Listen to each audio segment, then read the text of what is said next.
beer. What do you think of when you hear the word beer?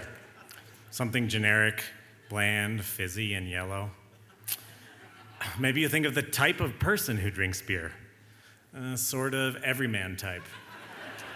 Or maybe throngs of rowdy frat boys guzzling down mass quantities of beer to fuel their drunken antics. No mind to flavor. All right, who am I kidding? This is Boulder. You probably think of bearded dudes quaffing pints of the trendiest IPA. Maybe now you're saying, those are just stereotypes. But face it, we all think in stereotypes.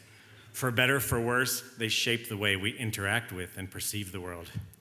And while we now know that beer is so much more than this, these preconceptions persist in our collective conscious. And beer retains its status as a drink unworthy of the exalted place of society's most revered libation, wine.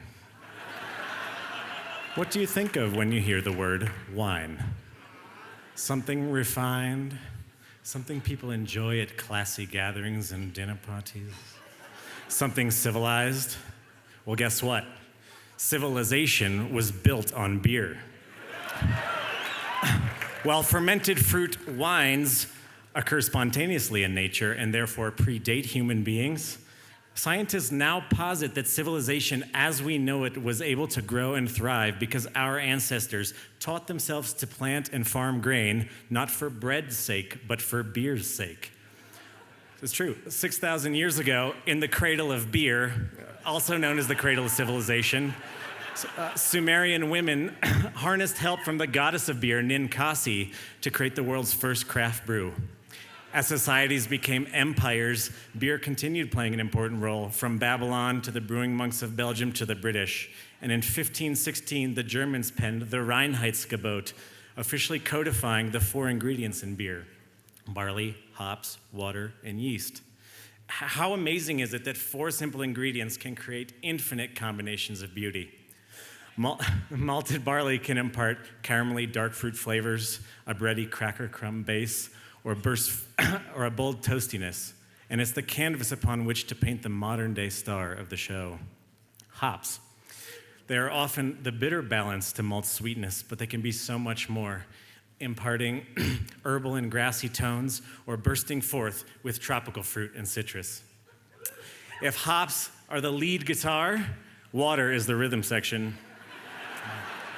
While no one ever exclaimed, "What an excellent mineral profile the water used to brew this beer has," we would not know the subtlety, we would not know the depth and range of styles of beer we do today without the subtleties of water. The exceptionally soft water of Pilsen in the Czech Republic gave birth to the Pilsner, while the hard alkaline water of Dublin led to the rise of the dry Irish stout. Finally, it takes billions of yeast cells to bring this nectar of the gods to fruition. The varieties of this single-celled organism can ferment the beer out clean and crisp or leave behind graceful touches of ripe fruit and spice. Fine wine is the realm. Fine wine is the realm of agriculture.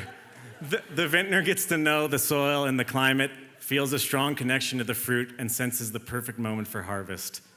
Wine is the realm of the scientist, the culinary artist, and the geek. The brewer carefully selects ingredients and experiments with them endlessly to create the perfect harmony of aroma, appearance, body, and flavor. Knowing all this, how can we think of beer as something less than? It is wonderfully refined, versatile, and complex. Still, when you go to a dinner party, what do you bring to accompany your host's creation? At a fine restaurant, how does the wine list compare to the beer selection? While wine is thought of as the best choice with which to pair food, beer can complement your meal in ways wine can't even dream of. Beer is not something just fun and interesting. It deserves a place at our table normally reserved for wine, not to replace, but to share that spot of a revered and respected part of our culture. It's time to shed beer's image of a cheap-produced commodity for the masses. Still, beer is an everyman's drink. It has something to offer to most everyone. So open your taste buds and find that style or 3 that will bring you to tears of tasty joy. Cheers.